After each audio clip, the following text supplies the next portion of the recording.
श्री गोस्वामी तुलसीदास कृता शिवस्तुते विनय पत्रिका देव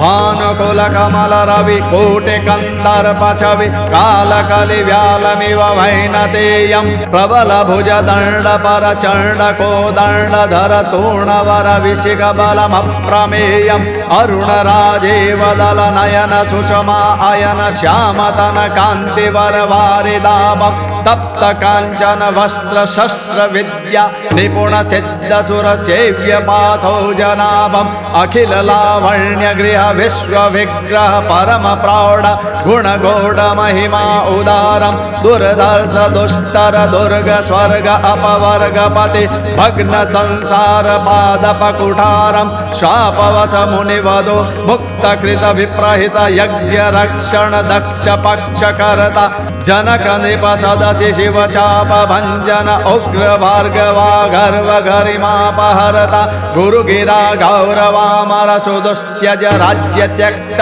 श्री सहित सौमित्री भ्राता संग जनकात्मज मनुज मनुसृत्य अज दुष्ट वद निरत त्रैलोक्य त्राता दंडकारण्य कृत पुण्य पावन चरण हरण मारीच माया कुरंगम बाली बल मत्त गजराज इव केसरी सुहृद सुग्रीव दुख राशि भंगम ऋक्ष मरकट विकट सुबट उत्पट समर शैल संकासरि प्रुताचकारी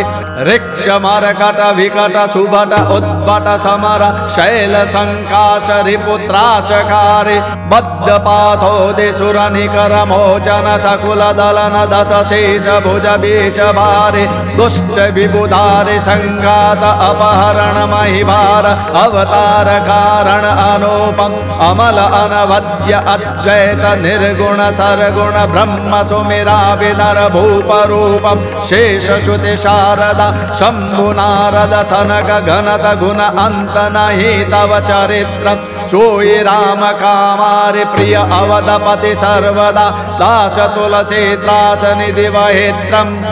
इते श्री गोस्वामी तुलसीदास कृता शिवस्तुते